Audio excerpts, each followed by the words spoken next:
We're sorry, the number you have dialed is not in service at this time. Moin Uddin Show, where ordinary life experiences paves the way for future generations.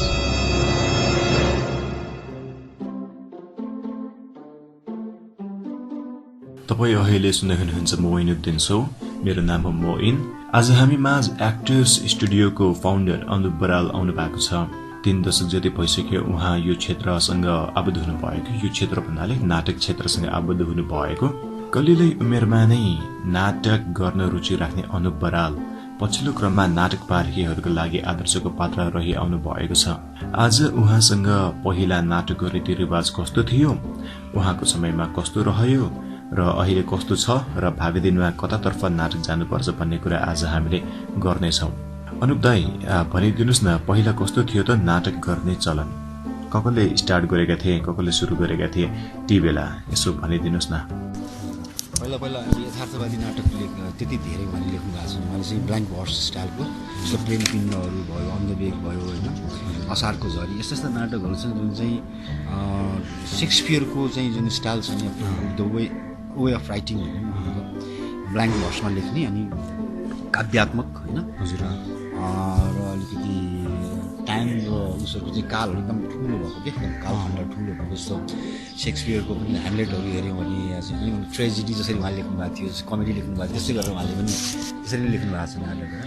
अब साँच्चैको अब आधुनिक र realistic नाटकको tradition चाहिँ सुरु गर्नुभएको भनेको चाहिँ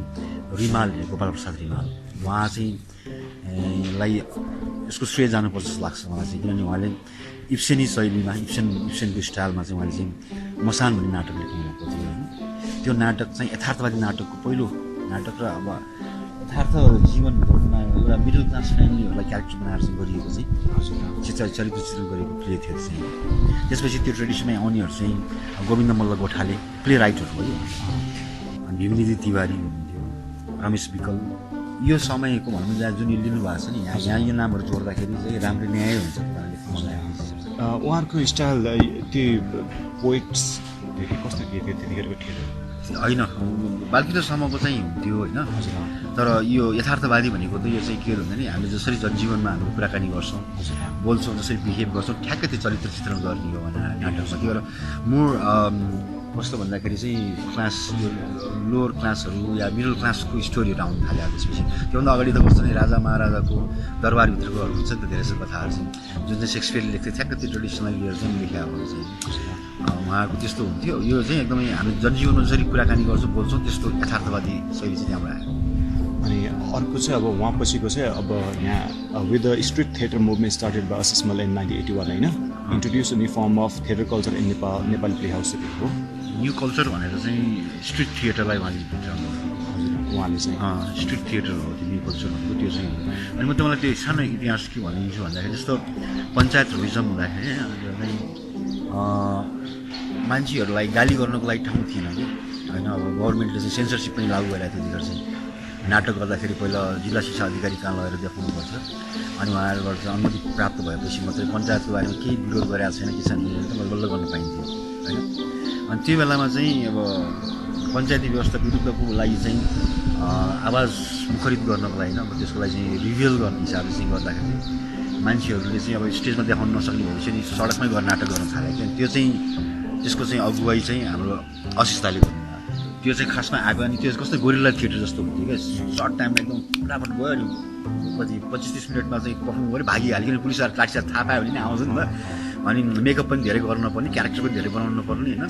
अनि सर्टेन प्रतीकात्मक क्यारेक्टरहरू बनाउने, होइन, पर्फर्म गऱ्यो। अनि त्यहाँ पुलिसहरू आएर चाहिँ लखड्नुभन्दा पहिला भागिहाल्ने, त्यसरी गोरिल्ला थिएटर सुरु गरेको। त्यसको गोरिल्लै थिएटर त होइन, तर त्यसको तरिका चाहिँ गोरिल्लाहरूले चाहिँ युद्धमा गए जस्तो गरेर गर्थ्यो कि। उहाँ चाहिँ असिस्मल दाइले स्ट्रिट थिएटर। त्यसपछि चाहिँ अर्कोमा चाहिँ सुनिल पोखरेल, निशा शर्मा, पुष्कर गुरुङ, अनुप बराल हजुर भयो, Anil Pandey, ओममणि Sharma, Badri Adhikari, Deshbhakta Khanal, Birendra Hamal, Basanti Maharjan, Shiva Rijal and writers like Ashish Malla, Swaroop Bhakta Shrestha, Abinash Shrestha, Gopal Parajuli are credited to start the second modern theatre culture in Nepal. हावा लेखेको छ नि यो होइन, यो चाहिँ यस्तो चाहिँ होइन, होइन। यसमा चाहिँ यो एक्टरहरूले त डिरेक्सनै गरेको, सुनिललाई हो सबभन्दा पछि देखिएको चाहिँ राम्रो एकदमै। निशा भाउजू हो होइन उहाँहरू चाहिँ तपाईँ सुरुवातदेखि गर्नुभएको जस्तो अब अर्को नाम के भने चाहिँ पुष्कर गुरुङले त्यति ठुलो कन्ट्रिब्युट गरे होइन त्यसपछि गएर अर्को अनिल पाण्डेहरू पनि उहाँहरू एक्टिङ गर्नुहुन्थ्यो होइन तर एकदमै ठुलो उहाँले त के गर्नुभएको छ भने धेरै जस्तो आफ्नो नाटक खेल्नेहरूको मात्रै नाम लेख्नु भएको छ प्रायः सुन्नु चाहिँ त्यही भएर चाहिँ बसन्ती महर्जन हुने त म 2टा नाटक खेलेर हराए जस्तो त कति छन् कति यस्तो नाम राख्नु भने त हामीले त अन्याय गरेको हुन्छ नि त बसन्ती महर्जन भन्ने त्यो अग्निको कथा खेल्दाखेरि गरेका कलाकारहरूको नाम मात्रै लेख्नु भएको छ होइन त्यस्तो छैन अनिल पाण्डे पनि हुनुहुन्न है अनिल पाण्डे नै हुनु यस्तो सक्रिय हुनुहुन्न ओम मणि शर्मा चाहिँ यो आशिष दाईको लेखिसकेपछि उहाँ एक्टर हो उहाँ आशिष दाईको नाटकहरू खेल्नुहुन्थ्यो अब बुढा मान्छे पाको मान्छे हो तर अब उहाँहरू पाएनर चाहिँ होइन नयाँ चिजै दिने चाहिँ होइन अनि बद्री अधिकारी चाहिँ हो देशभक्त खनाल एक्टर हो अब नाटक चाहिँ गर्नुहुन्थ्यो डाइरेक्सन पनि गर्नुभएको थियो ठुलो एक्टिङ गर्नुभएको चेन्जेस पनि ल्याएको होइन हजुर अनि वीरेन्द्र माल चाहिँ हो गरे शिव रिजाल नाटक के लेखेको छ यहाँ चाहिँ यो चाहिँ एक्टरहरू भयो होइन अनि अर्कोमा चाहिँ अब राइटर्सहरूमा चाहिँ अब अशेष मल्ल दाइ हुनुभयो Sarvabhakta Shrestha Abinash Shrestha Gopal Parajuli are credited to start the second modern theatre हो त्यो चाहिँ ठिक छ शिव रिजाल चाहिँ होइन है शिव रिजाल त अब नाटक लेखेर नाटककार भनेर अनि This new theatre culture introduced new events in Nepal and also encouraged the theatre artists to seek for external associates, multicultural influences and spreading of their concepts and presentations. ठिक छ हैन यो चाहिँ के तथ्यहरू थियो हैन हजुरबाट चाहिँ हजुर प्रमाणितहरू अब चाहिँ के हजुरलाई सोध्ने क्वेशन्सहरु नै छ यहाँ हैन हजुरलाई सोध्दा हुन्छ होला नि हुन्छ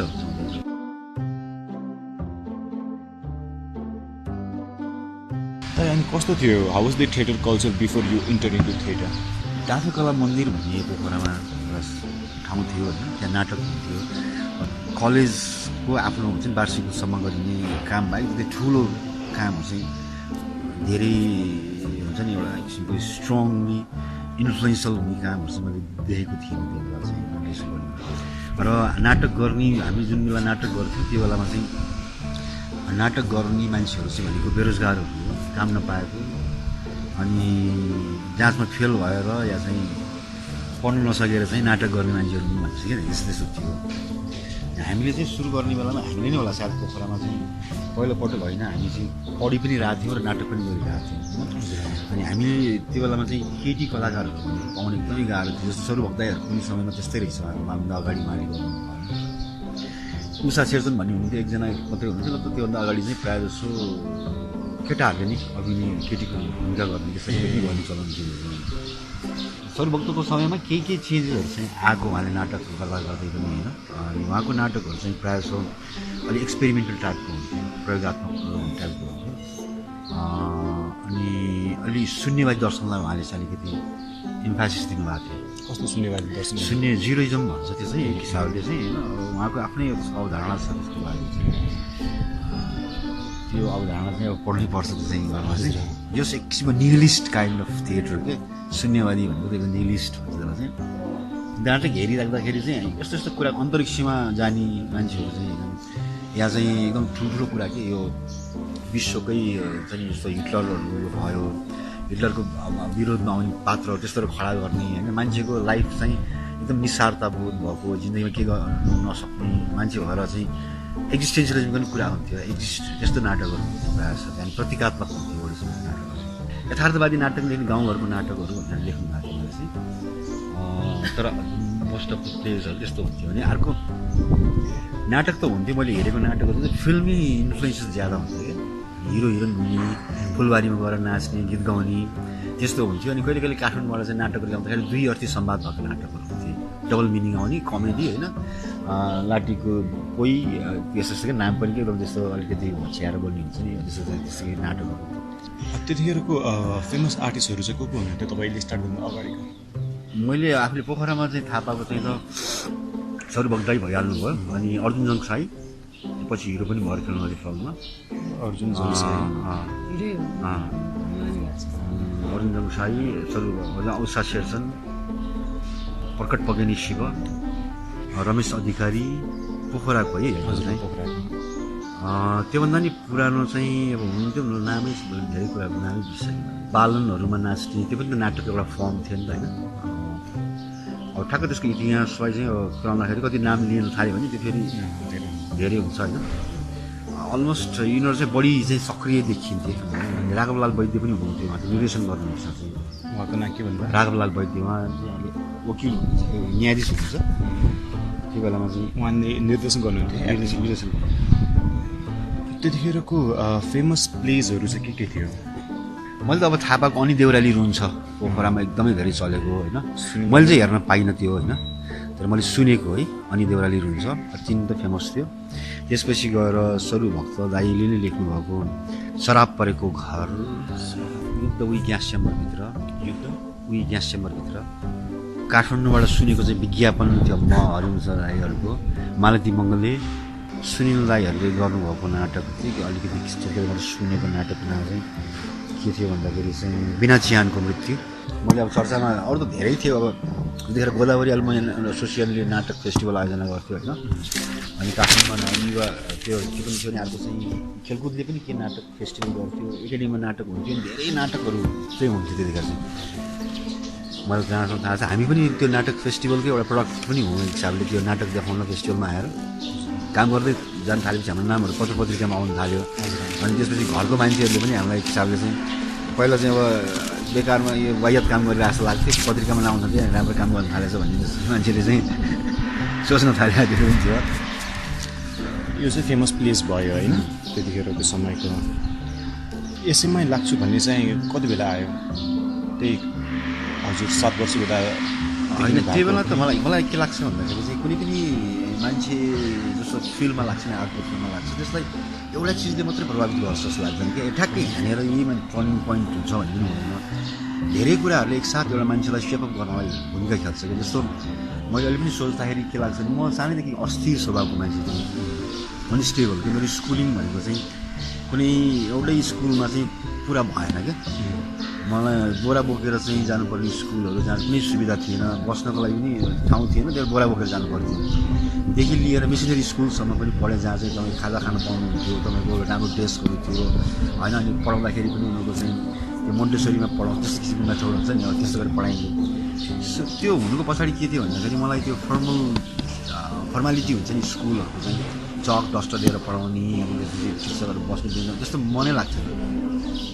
म बरु स्कुल जानु छोडेर चाहिँ के गर्थेँ भन्दाखेरि चाहिँ जात्राहरू भयो भने पोखरा त सांस्कृतिक रूपले सम्पन्न नगरी मानिन्छ नि त होइन अनि त्यो चाहिँ बागजात्राहरू बालुनहरू वर्षेनी त्यहाँ भइरहेको छ अनि म त्यो स्कुलको सट्टा त्यहाँ गएर चाहिँ त्यो हेर्न मन पराउँथेँ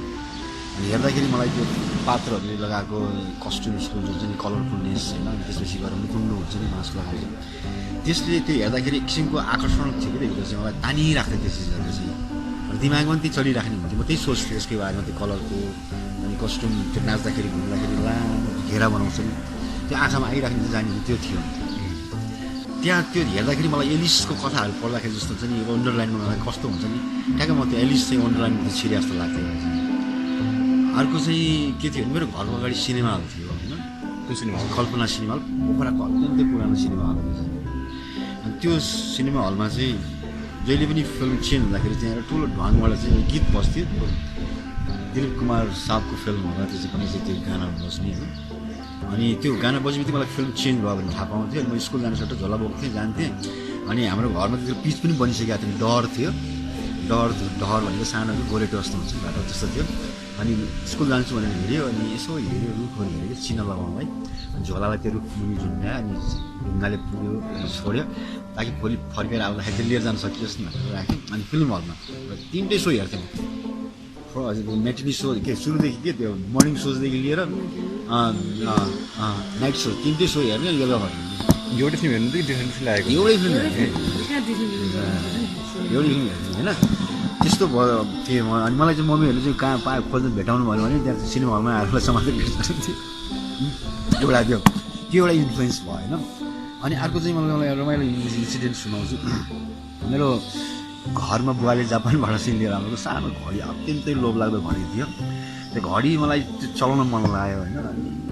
चलाउनु खोलेर पनि हेरेँ के छ भनेर कसरी चल्छ भनेर तर बनाउनु जोड्न जानिनँ घरबाट थाहा पाएर पिट्नुहुन्छ भने डर लाग्यो अनि त्यसलाई चाहिँ के गर्ने भनेर चाहिँ नि करेसा घरको करेसाबारीमा हुन्छ नि खाल्टो खनेर त्यहाँ लुगाएर राख्थेँ कि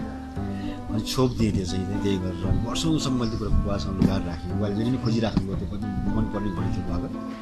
अनि पछि गइसकेपछि मलाई एक समय मैले त्यो कुरा चाहिँ अनफोल्ड गरिदिएको छु बुवाको घडी चाहिँ अनि गिल्ट फिल भयो क्या त्यो चाहिँ अनि त्यो चाहिँ घडी मैले लुगाइदिन्छु कहाँ लुगा दिएर देखा त भने पनि करेसा घडी गएर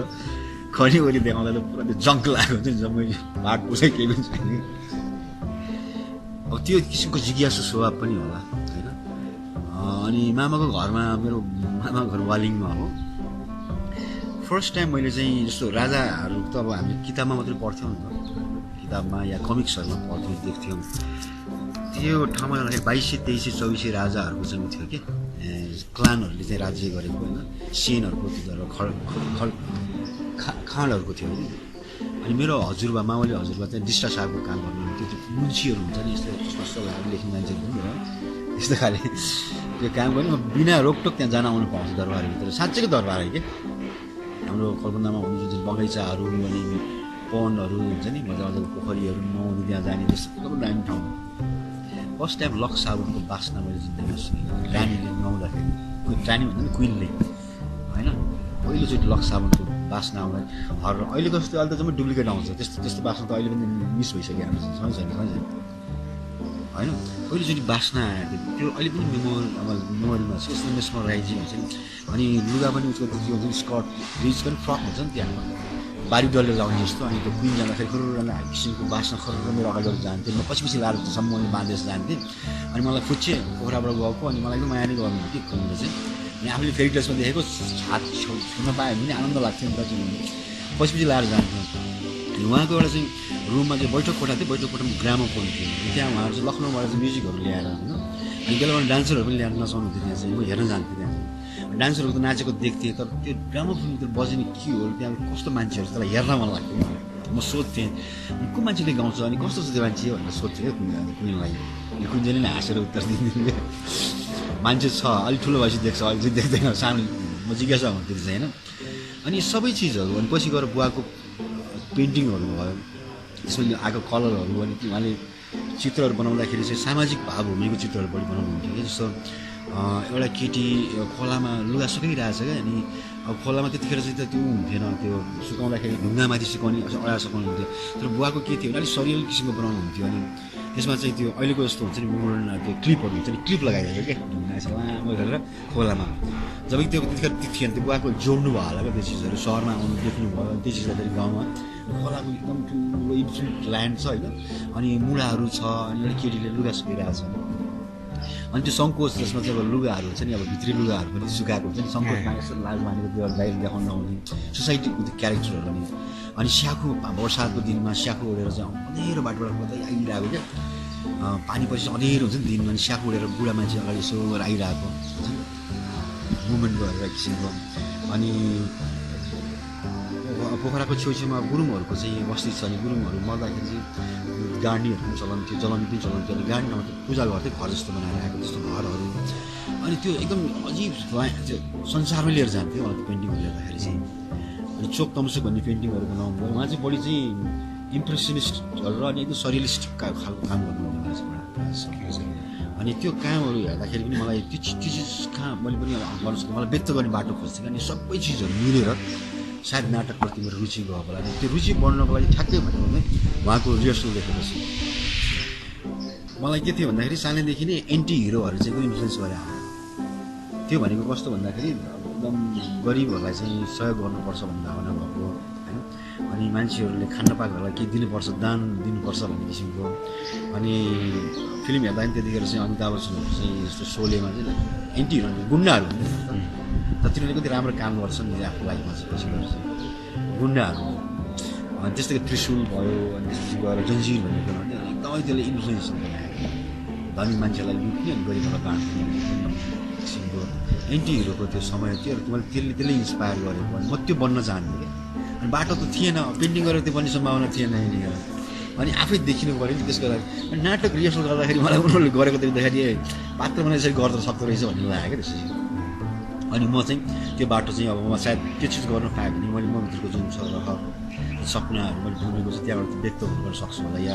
मैले आफूभित्रको कलालाई त्यसरी व्यक्त गर्न सक्छु भन्ने लागेको त्यही बेला जब नाटक लेखेँ हामी लुकीडुम हाम्रो घरको छेउमै कन्या स्कुल थियो र कन्या स्कुलमा हामी लुकीडुम खेल्न जान्थ्यो अनि म लुकीडुम खेल्ने बेलामा भाग्नु पर्थ्यो नि लुक्नु जानु पर्थ्यो नि त म चाहिँ लुक्ने भनेको मलाई मान्छेले भेटेन भने रिहर्सल गर्ने ठाउँमा आयो भने ठ्याक्क देख्छ भेटाउँदै र म त्यही हेरेर बस्थेँ भक्तले चाहिँ गाली गर्नुहुन्छ किन डिस्टर्ब गर्न आएको र त्यहाँबाट चाहिँ एकदम इन्ट्रेस्टिङ हजुरको त्यो स्टार्टिङ फेज चाहिँ हजुर त्यहाँदेखि अर्को प्रश्न चाहिँ होइन as theatre artist will limited to theatre then होइन तपाईँहरूको समयमा भनौँ अब त्योभन्दा अगाडिको समयमा तर अब तपाईँको जेनेरेसनबाट चाहिँ अब भन्नाले अब तपाईँको जेनेरेसन भयो अब त्यो बाहेक चाहिँ अहिलेको जेनेरेसनहरूले चाहिँ अब धेरै अपर्च्युनिटिजहरू पाइरहेको छ हजुर होइन यो what you think that made it possible अहिले चाहिँ यो चाहिँ खासमा चाहिँ अब रङ्गकर्मीहरूको आफ्नो लगावले नै होला जस्तो मलाई लागेको पछिल्लो सबैभन्दा ठुलो चाहिँ चेन्जेस आएको भनेको चाहिँ एकदमै ठुलो त्यसलाई चाहिँ प्याराडाइम सिफ्ट नै भएको भनेको चाहिँ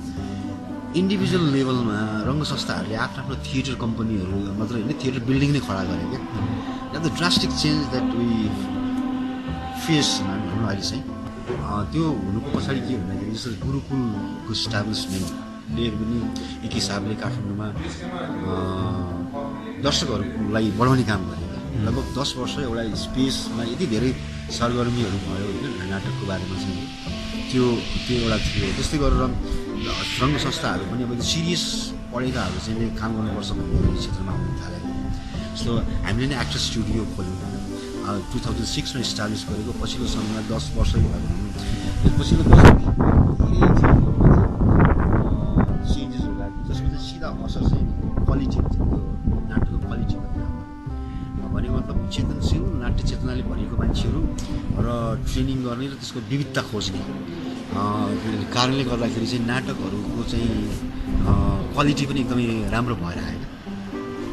त्यसले गर्दा दर्शकहरू तानिए दर्शकहरू पनि पहिलो के थियो भने हाम्रो समयमा दर्शक भनेको चाहिँ कि त अब कलेजको विद्यार्थीहरू थिए होइन अनि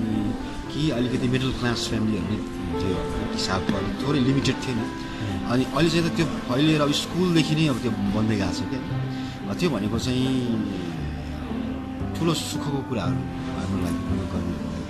र यसको लागि रङ्गकर्मीहरूको आफ्नै प्रयास नै हो कि गभर्मेन्टको त खासै त्यस्तो सपोर्ट छैन यो क्षेत्रमा चाहिँ वर्षमा एउटा फेस्टिभल गर्दैमा नाटकको फ्लोरिस्ट त हुँदैन तर दुर्भाग्य के छ भन्दाखेरि सँगसँगै अनि हामीले अहिले जति पनि नेपाली नाटक भनिरहेको छौँ डेभलपमेन्ट भनिरहेको छौँ त्यो काठमाडौँको खाल्टोलाई हेरेर मात्रै भनिरहेको काठमाडौँमा हुने एक्टिभिटीलाई मात्रै हामीले नेपाली रङ्गमञ्च भन्छ तर मलाई लाग्छ राष्ट्रिय रङ्गमञ्च हामीले बनाउन सकेको छैन राष्ट्रिय रङ्गमञ्च बन्नको लागि त पश्चिम महाकालीदेखि र पूर्व चाहिँ मेचीसम्मका भएका है अनि हिमालदेखि तराईसम्म भएका एक्टिभिटिजहरू जुन रङ्गमञ्च सम्बन्धी जुन विविधता छ विभिन्न इलेक्ट्रिसिटीको आफ्नो परम्परा छ लोक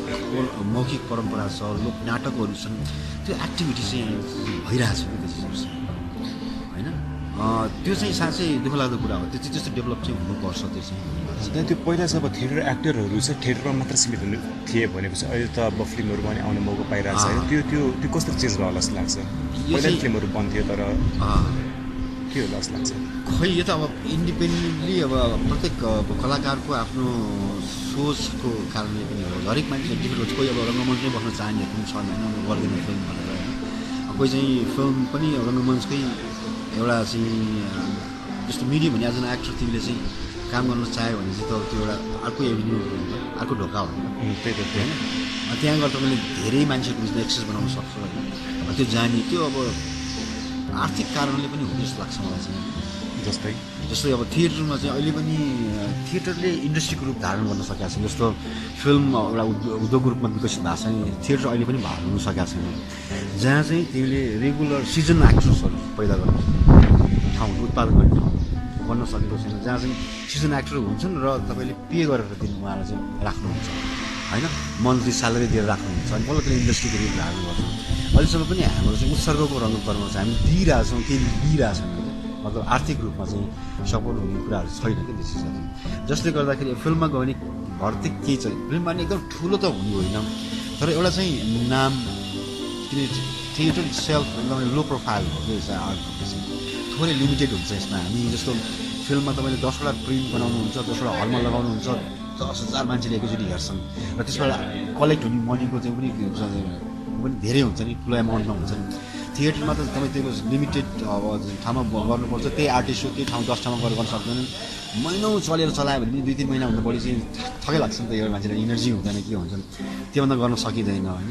अनि टिकट पनि धेरै महँगो हुँदैन थिएटरमा चाहिँ होइन पछिको समय हामीले सुरु गऱ्यौँ त्यो महँगो हुनमा चाहिँ तर थिएन क्या टिकट पनि अनि रङ्गमञ्च एक हिसाबले सधैँ सङ्कट आर्थिक रूपले त्यो पोलियोग्रस्त रङ्गमञ्च भन्छ नि तर इन्सिक्योर क्या एकदमै लाइफ भोलि गएर के गर्ने भन्छ मान्छेलाई रहर मात्रै भएन नि त आर्ट गर्ने भोलि गएर कहिले भन्छ नि मान्छेहरू चाहिँ हिमाल पनि अघाएको पेटमा राम्रो देखिन्छ अरे भोको बेलामा हिमाल हेरेर मान्छे अगाउँदैन होइन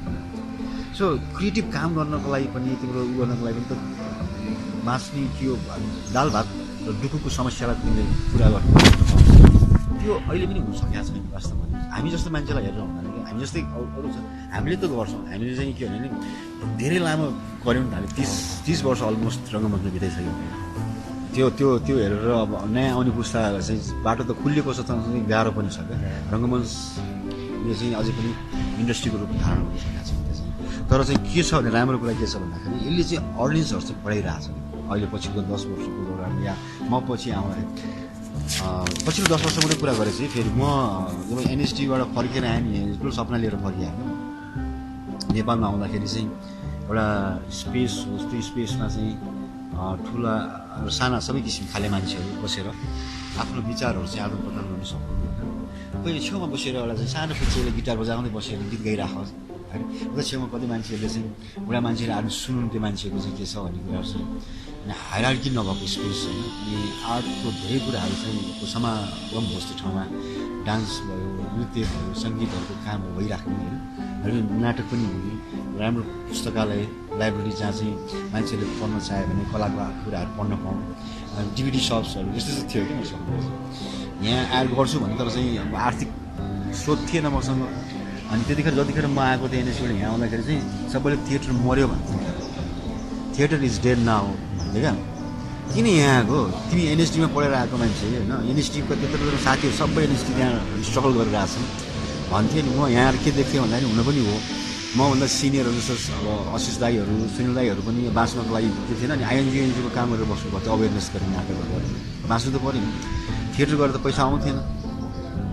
अनि त्यो अब जीविकोपार्जन फ्यामिली भइसकेपछि त पाल्नु पनि पऱ्यो नि बच्चाहरू हुन्छन् त्यसमा उहाँहरू पनि त्यो अवेरनेसको नाटकहरू बढी गरेर अनि त्यो गर्न थाल्नु भएको थियो अनि वर्षमा एउटा नाटक फेस्टिभल्स हुन्थ्यो त्यो एकाडेमीले गर्थ्यो अनि त्यहीमा चर्चा प्रचारहरू जस्तै सुन्ने क्या अनि मलाई त्यतिखेर कहिले पनि सम्झन्छु रेलले छोडेर गएको एउटा प्लेटफर्म हुन्छ नि नेपाली रङ्गकर्मको सिनारी जस्तो छ क्या पुरा रेलमा आउँछ मान्छेहरू झर्छन् नि एकछिन झरेर के गतिविधि भइहाल्छ फेरि सुनसान भएर जान्छ नि कता हो भन्दा एकदम सुनसान प्लेटफर्महरू हुन्छ नि त्यही रिलेटेड एउटा अर्को प्रश्न छ होइन अब as you have come a long way होइन you have work with many senior artist as well as with contemporaries of years होइन अनि then and then with the next generation तपाईँको generation so please tell us of working with each generation तपाईँभन्दा अगाडिको अनि तपाईँको भयो त्यसपछि अहिलेको जेनेरेसनमा काम गर्दाखेरिको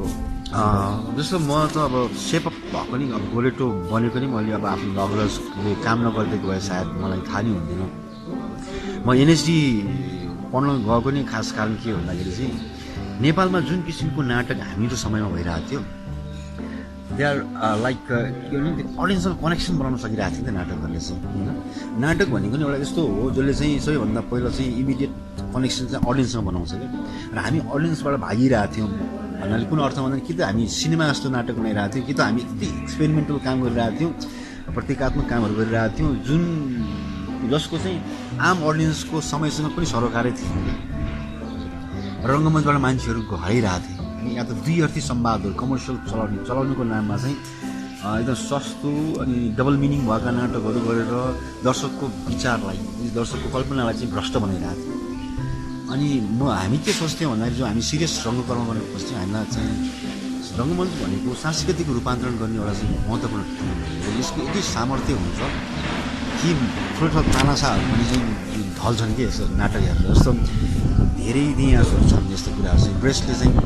नाजीहरूको विरुद्ध लड्नलाई चाहिँ सडक नाटकहरू गरेर चाहिँ ट्रेन गरेका थिए जस्तो शब्द हास्मीले चाहिँ इन्डियामा एउटा यस्तो नाटक गरे जसले गर्दा उनको ज्यानै गुमाउनु पर्यो यति शक्तिशाली हुन्छ यसले राजाको सिफेस पुकाल्नेदेखि लिएर चाहिँ होइन एउटा चाहिँ सानो मान्छेलाई ठुलो बनाउने लेभलमा पनि पुऱ्याइदिन्थ्यो त्यति शक्तिशाली हुन्छ भन्ने सोच्थ्यो तर हामी जुन किसिमको काम गरिरहेको थियौँ त्यसमा किसिमको रिपिटेटिभनेस बढी थियो अनि यो चाहिँ भनेको मैले चाहिँ त्यो 40 दशकको कुरा गरेको नेपाली 40 दशकको गर्नु कि त यस्तो एक्सपेरिमेन्टल नाटक कि त्यो समालोचकहरू आएर जज बस्ने अनि नबुझिने कुरा गरेपछि डराउने क्या यो त खतरा नाटक लेखिदियो होला भन्ने कुराहरू जसलाई अडियन्सले चाहिँ बुझ्नै सक्दैन त्यस्तो नाटक गरिरहेको थिएन बिस्तारै दर्शक पास गर्ने गरिरहेको थियो अनि मलाई के लाग्यो भन्दाखेरि हामी त यसरी जुन रङ गर्नु गरिरहेको थियो भने हामीले कनेक्सन बनाउनु सक्दैनौँ हामीले गर्नुको सार्थकता छैन अब आफूलाई चाहिँ चेतनशील बनाउनु पऱ्यो अलि नाटक धर्मी बनाउनु पऱ्यो भने त्यो गर्नको लागि एकाडेमिक रूपमा आफूलाई चाहिँ परिचित गर्ने ठाउँहरू चाहियो कहाँ छ त भन्ने खोज्दाखेरि चाहिँ त्यतिखेर नेपथ्य भन्ने पत्रिका चलाउनु सुनेको रूपले है अनि त्यहाँ मैले सूत्रधार भनेर कलम चलाउनु भएको थियो त्यसमा चाहिँ एउटा नाटकको बारेमा लेख्नु भएको थियो निला घाँसमाथि राता घुँडाहरू कि राता घाँसमाथि निला घुँडाहरू भनेपछि त्यो रसियन नाटक हो त्यसमा एमएफ हुसेन भन्ने भारतको एकदम विख्यात चित्रकारले चाहिँ सेट बनाउनु भएको थियो इरफान भन्ने एक्टरले अहिले बलिउड चर्चित एक्टर छ उनले काम गरेको थियो त्यो चाहिँ उहाँको स्वयंको साथीसँगै पढेको अनि त्यो आर्टिकल लेख्नुभयो कि अनि हाम्रो स्कुल भन्नुभयो उहाँले चाहिँ स्कुल भने एनएसडी भन्ने आयो क्या अनि म खोजी बस्थेँ कहाँ त्यो ट्रेनिङ गर्न जाने पाइन्छ के हुन्छ भनेर चाहिँ त्यो बुक थियो मेरो चाहिँ त्यो मेरो के हिसाबले के भने नेपाली नाटकको जुन कामहरू त्यसपछि मेरो बिमो हो कि किसिममा चाहिँ वितृष्णा थियो यसरी काम गऱ्यो भने त रङ्कर्म गर्नै छोडेन म त्यो ठाउँ जान चाहन्थेँ जहाँ चाहिँ मैले त्यो एकाडेमिक रूपमा आफू अगाडि बढाउन सक्छु र प्र्याक्टिकल्ली पनि त्यो कुराहरूलाई बुझेर नयाँ कामहरू कस्तो भइरहेछ त्यो चाहिँ दीक्षा हासिल गर्नु भनेर चाहिँ सोचिरहेको थिएँ अनि त्यो देख्ने बित्तिकै मलाई एनएसटी जानु अनि आएर रिकमेन्डेसन लेटर लेख्नु लगाएँ गएँ धेरै दुःख गरेर पढेँ त्यहाँ चाहिँ हिन्दी भाषा अब फिल्म सानैदेखि हेर्ने भएर अलिकति ठिकै थियो अनि त्यहाँको नाटकहरू पढ्न मगाएर बस्थ्यो राम्रो हिन्दी पढ्नुपर्छ भन्ने हिसाबले अनि त्यतिखेर नै म त्यो साहित्यहरू धेरै पढेँ त्यहाँको नाटक साहित्य बाहेकहरू कविताहरू भयो ठुल्ठुला साहित्यकारहरू छन् भारतका मगाउँदै पढ्दै हिन्दी राम्रो बनाउनु पर्थ्यो त्यो नै सायद मैले चाहिँ त्यो पढ्न जानेको चेतना चाहिँ त्यो हो त्यतिखेरको त्यो हो त्यसपछि आएको हामीले चाहिँ अब सायद जुन किसिमले मैले यहाँ काम गर्न चाहन्थेँ सायद त्यसपछि मैले बल्ल काम गर्ने मौका पाएँ कि अनि त्यो आउँदाखेरि मैले नाटक लिएर आउँदाखेरि चाहिँ जस्तो अब पहिला के चलन थियो भन्दाखेरि नाटकबाट चाहिँ एकजना फेमस राइटर हुनुहुन्थ्यो अहिले पनि हुनुहुन्छ होइन इन्द्रबहादुर राई होइन उहाँले चाहिँ के भन्नुहुन्छ नाटकबाट चाहिँ अब म्युजिकलाई मुक्त दिनुपर्छ होइन अनि नृत्यलाई मुक्त दिनुपर्छ यस्तो यस्तो भन्नुभएको थियो सङ्गीत मैले फेरि त्यही उहाँले त्यो भाषण दिएको भोलिपल्टै मैले एउटा नाटक गरेको थिएँ क्या त्यसको म्युजिक पनि थियो डान्स पनि थियो कोरियोग्राफी गाउँथ्यो नि उहाँ हेर्नु मन्त्रमुग्ध भन्नुभयो मैले आफ्नै कुरा काट्थेँ जस्तो लाग्यो नि त उहाँ चाहिँ भनेपछि नेट किसिमको कामहरू आउनु थाल्यो क्या त्यो चाहिँ फिजिकल थिएटरहरू आउनु थाल्यो होइन अनि भेराइटी अफ त्यो देखिन थाल्यो चाहिँ आएर मान्छेहरूमा के किसिमको हुन्छ नि एउटा स्कुलिङ भन्छ नि मान्छेहरूलाई त्यसलाई फलो गर्नु थाल्यो जस्तो लाग्छ मलाई चाहिँ सुनिल दाईहरूले पनि त्यसपछि सायद पछि जब मैले काम गर्न सुरु गरेँ नि सुनिल दाईलाई पनि त्यो झगडा आएको त्यो छोडिसक्नु भएको थियो अब सेम एनएसडीबाटै पढेर आएको त्यो भाइले भटाभट काम गर्न सुरु गऱ्यो भनेपछि नि म पनि गर्नुपर्छ भनेर यहाँ आरोहण शनिबार पहिला आरोहण शनिबार चल्थ्यो एकदम राम्रो थियो सुनिल दाईहरूले गर्नुको त्यही प्लेटफर्ममा हामीले नाटक गर्न आउँथ्यौँ त्यो लगभग हराइसकेको थियो क्या अनि पछि फेरि कति 55-56 सालतिर उहाँले फेरि सुरु गर्नु आरोहण शनिबार भनेर फेरि सुरु गर्यो त्यो के थियो भने त्यो जहिले पनि के हुन्छ नि त्यो जेनेरेसनले के गर्छ एक्लै आफूलाई हेल्प गर्दो रहेछ प्रतिरोध गर्नलाई पनि इन्सिक्युरिटी पनि हुँदो रहेछ सायद होइन मान्छेहरूको एक किसिमको च्यालेन्ज पनि हो त्यो किसिमले कोही आयो भने मेरो ठाउँ लिइदिन्छ कि भन्ने हुन्छ नि अनि मान्छेलाई प्रेरणा त दियो नि प्रेरणा दियो नि त्यसले काम गर्नको लागि अनि पछि त्यसै बढ्दै भयो त्यो एक्टिभिटिजहरू र अहिले हेर्दाखेरि चाहिँ मलाई के लाग्छ भन्दाखेरि यो समयमा धेरै थोरै नाटककारहरू जन्मिएर पनि राम्रो नाटककारहरू निस्किए जस्तो अविस्वेदी यही समयको देन हो उहाँ त पहिला लेख्नुहुन्थेन होइन यही 10-12 वर्षमै उहाँले नाटक लेख्न सुरु गर्नुभयो है र नाटककारहरू जन्मियो त्यसपछि खरिदन लामी छाने राम्रो नाटककार भएर निस्कियो लेख्न थाल्थे अनि केटीहरू पनि नाटक लेख्नुपर्छ भनेर आउनु थाल्यो पहिला थिएन केटीहरू राइटिङमै थिएन सो ओभरअल सिनारी अनि हाम्रो नाटकहरू चाहिँ फेस्टिभल्स हुनु थाल्यो काठमाडौँमा होइन सो त्यसरी आएको छ कि अनि जस्तो म त एकदमै इन्सपिरेसन्स त म सबैलाई मान्छु किन जस्तो बालकृष्णसम्मको नाटक पढ्न नपाएको सेक्सपियरलाई छिन्न मलाई गाह्रो हुन्थ्यो होइन पहिला बालकृष्णसम्म पढ्यो भने इङ्ग्लिस त्यति पहिला सुरु त पढिन्थेन नि त पहिला त हामी नेपाली नै पढ्थ्यौँ होइन अनि सेक्सपियर पढाउने चलन पनि थिएन बालकृष्णसम्म चिनियो अरू नेपाली नाटककारहरू पढेरै हुन्थ्यो म चाहिँ होइन अनि मलाई के लाग्छ भन्दा नि हामी चाहिँ अलिकति पढ्न चाहिँ अल्छी गर्छौँ तर हामी रङ्गकर्म गर्नेहरूले आफ्नुभन्दा अगाडिको अग्रजहरूको इतिहासलाई पढ्नुपर्छ जस्तो लाग्छ मलाई चाहिँ कस्तो कस्तो काम भएको छ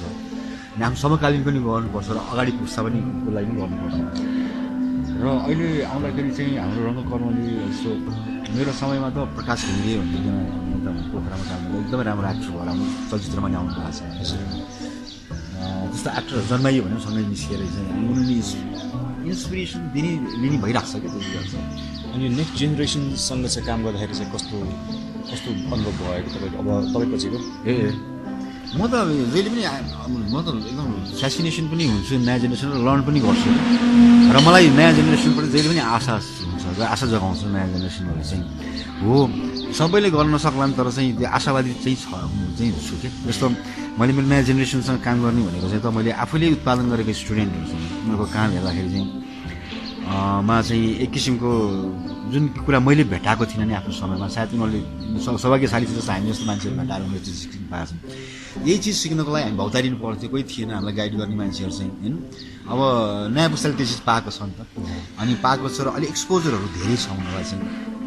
सो युट्युबमा तपाईँहरूले चाहिँ एक्टिङको बारेमा लेसन्सहरू थिएटरको बारेमा चाहिँ त्यो चिजहरू हेर्न पाउनुहुन्छ गुगल छ होइन एक्सपोजर छ हाम्रो समयमा त्यस्तो थिएन नि त र यिनीहरू डेफिनेटली त्यो अगाडि चाहिँ आउनुपर्छ जस्तो लाग्छ मलाई होइन तर कुनै पनि मान्छे अब यो 10 वर्षको दौरानमा होइन कि एक समय लाग्छ कोही मान्छे बाहिर देखिनको लागि राम्रो काम गरेर आउनको लागि चाहिँ जस्तो युरोपमै हेर्ने भने एउटा नाटककारपछि अर्को नाटककार जन्मलाई कति समय लागेको छ कि 100 वर्ष नै लागेको छ एउटा राम्रो रङ्गकर्मीदेखि अर्को रङ्गकर्मी जन्मलाई चाहिँ धेरै समय लाग्छ आत्तिने चाहिँ हुँदैन अनि हामी ट्रेन चाहिँ कस्तो छ भन्दाखेरि नयाँ पुस्ताहरूले आत्ति धेरै इन्स्टेन्ट चिजहरू चाहिँ खोज्छन् उनीहरू चाहिँ किनभने हाम्रो समय पनि स्पिड भएर होला नि होइन अनि के छ भन्दाखेरि अहिलेको प्रतियोगिता धेरै छ उनीहरूसँग च्यालेन्जेसहरू धेरै छ नयाँ पुस्तासँग छ हामीले भन्छ नि सुविधा पनि छ च्यालेन्जेसहरू पनि धेरै छ च्यालेन्जेसहरू के हो भन्दाखेरि चाहिँ जस्तो तपाईँको थिएटरले अब अहिले गर्ने पुस्ताहरूले गर्ने थिएटरले अब सिनेमाहरू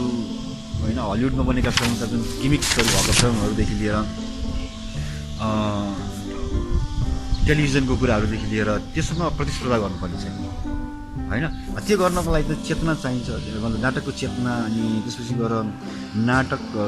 बनाउँदाखेरि लाग्ने कुराहरू हुन्छ जस्तो तपाईँ कुनै सेट डिजाइन गर्नुहुन्छ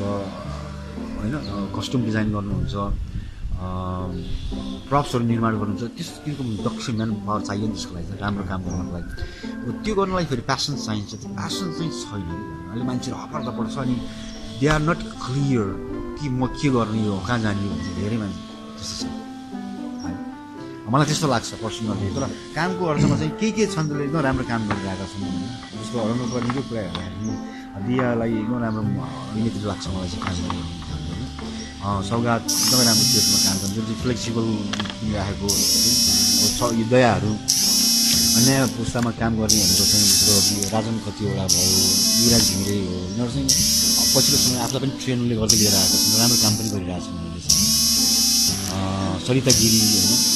अरुणाहरू धेरै राम्रो पशुपति राई रङ्गकर्मीहरू पनि छन् जसले चाहिँ राम्रो काम गरिरहेको छ नयाँ जेनेरेसनसँग कुरा गर्नु र स्पेसलाइज भएको छ जस्तो लाग्छ अलिकति है आफ्नो आफ्नो तर त्यो चाहिँ थोरै छ पपुलेसन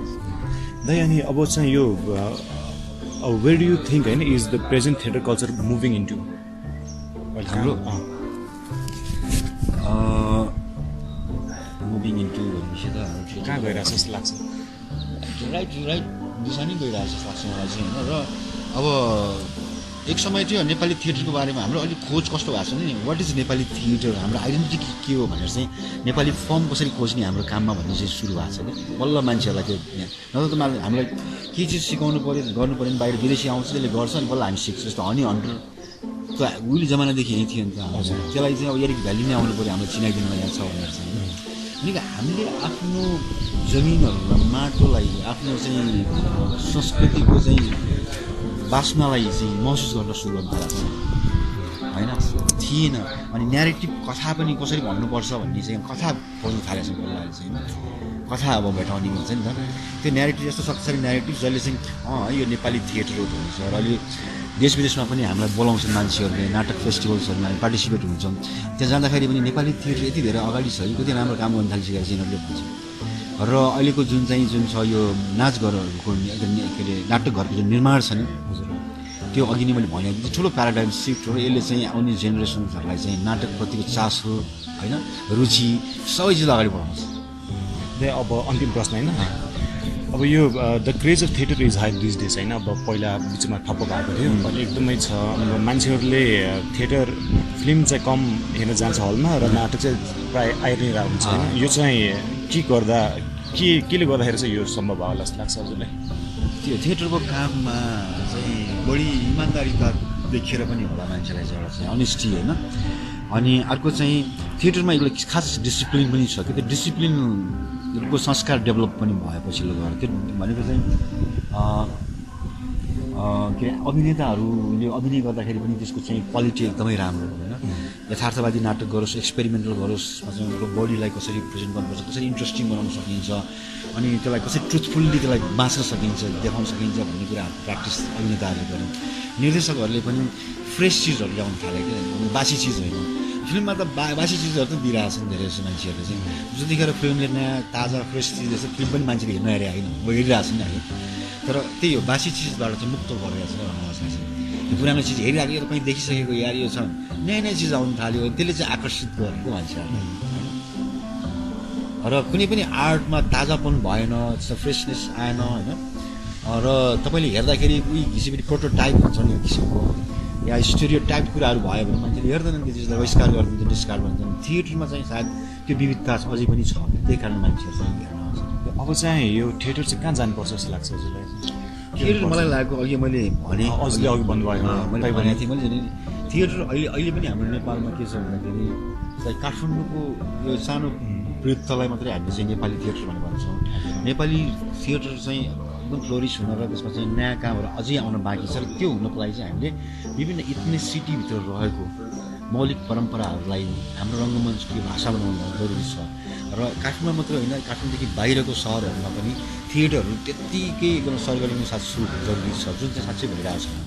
अर्को कुरा हामीसँग हलहरू त निर्माण भइसक्यो होइन, राम्रो छ, सुविधा भयो, दर्शकहरू आउनु पनि धेरै आउँछन्। अब हामीमा फेरि एक किसिमको दोहोरा आउनु थालेछ काममा कि कुनै पनि अब नयाँ आएर गर्ने कामहरू जस्तो मैले देख्छु अहिले होइन। दर्शकहरू त आइरहेको छ, दर्शकहरूले फेरि भने के एउटै आजकल के भएको नाटकहरू अहिले कति एक समय कस्तो राम्रो हुन्थ्यो, अहिले फेरि बिग्रिन थालेछ नेपाली नाटकमा, दर्शकहरू पनि आउनु थालिसकेको छ होइन। र नयाँ दर्शक आउँछन्, उनीहरूलाई थाहा हुँदैन योभन्दा अगाडि हेरेछ त्यसलाई त्यही राम्रो लाग्छ। जो गुरुकुलको नाटक या चाहिँ हामीले एक्टर स्टुडियो जुन नाटक गर्थ्यौँ या अहिले कुनै ग्रुपले जुन लेभलमा काम गरिरहेको थियौँ त्यो काममा अब अहिले चाहिँ त म धेरै नै कम काम गर्छु नाटक, वर्षमा एउटा दुईवटा मात्रै नाटक गर्छु। त्यो फ्रिक्वेन्सी पनि छ किनभने हाम्रो सुविधा पनि छैन, त्यो हल पनि छैन मेरो त आफ्नो होइन। त्यो भएको हुनाले चाहिँ त्यो फ्रिक्वेन्टमा काम पनि गर्न सकेको छैन। अनि एक वर्षमा एउटा मात्रै गरेर हुँदो रहेछ क्या। अनि अरूले गरेको कामहरू चाहिँ सायद किसिमको दोहोऱ्याव छ, विविधता छैन, फ्रेसनेस पनि आउनु थालेको छैन। अब इभन अस्ति भर्खर हेरेँ सुनिल राईले चाहिँ त्यो मैले आफैले डिजाइन गरिदिएको सेट डिजाइन त्यसमा पर्फर्म गर्नुभएको थियो नि बाबु राईको, एक्लै लिखा पनि आइपुग्यो। त्यसमा चाहिँ 15 वर्ष अगाडि पनि मैले कपडा खोला बनाउनुहुन्थ्यो, अहिले पनि त्यही बनाएर त्यो खोला बनाएर कपडा हल्लाइराख्नु भएको छ। अब त्यो भयो भने त्यहीबाट चाहिँ हामीलाई आफूलाई चाहिँ बाहिर निकाल्नुपर्छ। र अर्को देखेको चाहिँ हामी रङ्गकर्मीहरू कस्तो छौँ भन्दाखेरि एकाकी छौँ क्या। एकाकी हुने रङ्गकर्मी भने त्यहीँ बस्यो, त्यहीँ डुब्यो, त्यहीँ त्यो एकदम राम्रो पनि हो, आफ्नो प्रोफेसनमा डुब्नु नराम्रो भने होइन। सँगसँगै सोसाइटीमा के चेन्जेसहरू आएको छ, सोसाइटीमा के अरे फेसन टेक्नोलोजीले कुन रूप ग्रहण गरिरहेको छ, आइटिआईले कुन रूप बनाएको छ। किनभने अहिले त मल्टिमिडिया ब्लगलाई समेत हामी स्टोरी बनाउन सक्छौँ कि कोही मान्छेले एउटा ब्लग लेख्यो, यति सुविधा छ नि त होइन। ब्लगलाई लिएर स्टोरी डेभलप गरेर त्यसलाई प्ले बनाउन सक्छौँ। या कसैले लेखेको गाली हुन्छ नि, एउटा स्ट्याटसलाई पनि लिएर चाहिँ हामीले के गर्न सक्छौँ भने नाटक जारी गर्न सक्छौँ छ नि। या मल्टिमिडियाहरूलाई युज गर्न सक्छौँ हामीले चाहिँ, सुविधा दिएको छ नि त हामीले। यति धेरै विविधता छ, त्यो चिजलाई हामीले प्रयोग गर्न जानेको छ नि अहिले। त्यो हुनु भनेको हामीले समाउ आफ्नो भाषालाई चाहिँ समृद्ध नबनाउनु हो क्या। तर सोसाइटीमा फिल्मबाट पनि हामी थिएटरले के लियोस्, थिएटरबाट फिल्मले लैजाओस्, इन्टरडिसिप्लिनरी होस् भन्ने चाहना हो क्या। अनि एक्टर स्टुडियो बनाउनुको पछाडि पनि हाम्रो सोच के थियो भन्दाखेरि चाहिँ यो स्थापना गर्ने बेला पनि हामी के सोच्थ्यौँ भन्दाखेरि यसलाई चाहिँ जर्नलिजम पढ्नेहरूले आएर पनि पढ्नु, फिल्म बनाउने आएर पनि पढाउनु, यो ठाउँ यस्तो थलो बनाउनु, म्युजिसियनहरू पनि आउनु, रङ्गकर्मीहरू जो नाटक गर्छ तिनीहरू पनि आउनु होइन। अनि कोही मान्छे डिरेक्सन गर्न चाहन्छु भन्ने मान्छे नै आओस्। त्यसले गर्दा के हुन्छ भन्दाखेरि उसले जानेको कुराहरू सेयर हुन्छ नि त। अनि त्यसले चाहिँ एउटा डाइभर्स कल्चर निर्माण गर्छ। त्यो किसिमको डाइभर्स थिएटर हामीले निकाल्न जरुरी छ होइन। होइन भने चाहिँ हाम्रो रमाउनुहोस् त्यतिकै फेरि वान्स अपन अ टाइम भने जस्तो हुन जान्छ फेरि हजुरले एनएसडीमा एक्टिङ मात्र मैले एक्टिङमा स्पेसलाइज गरेँ हो हजुर होइन खासमा मेरो पर्सनल इन्ट्रेस्ट चाहिँ म डिरेक्सनै जाने थियो तर मेरो टिचरहरूले दिएनन् मलाई चाहिँ अनि म एकदम फ्लेक्सिबल पनि थिएँ डान्स गर्ने पहिलादेखि नै अनि एक्टिङको लागि पनि अब मान्छे त्यहाँ भइरहेको विद्यार्थी भन्दा राम्रै देखिन्थ्यो कि मलाई अनि यस्तो मान्छेहरू आउनुपर्छ भन्ने हुन्थ्यो अनि एक्टिङै जा भनेर जोड गर्थ्यो मलाई चाहिँ होइन अब चाहना हुँदा पनि गरिनँ स्पेसलाइज एक्टिङ सुरु गरेँ दुर्भाग्य फेरि नेपाल आएपछि मैले फेरि एक्टिङ गर्न पाइनँ डाइरेक्सन गर्नुपर्ने भयो के भने म ट्रेनिङ गरेर आइसकेपछि सबैले यो त राम्रो बुझेर आइसकेको मान्छे उहाँलाई थाहा छ हामीले चाहिँ के डाइरेक्सन गर्ने हो क्या भनेर लिएर चाहिँ भन्न थाल्यो आफू काम ठप्प हुने भयो नि त कामै गर्न पाउने भयो नि त त्यसै डाइरेक्सन गर्न गएँ भनेको त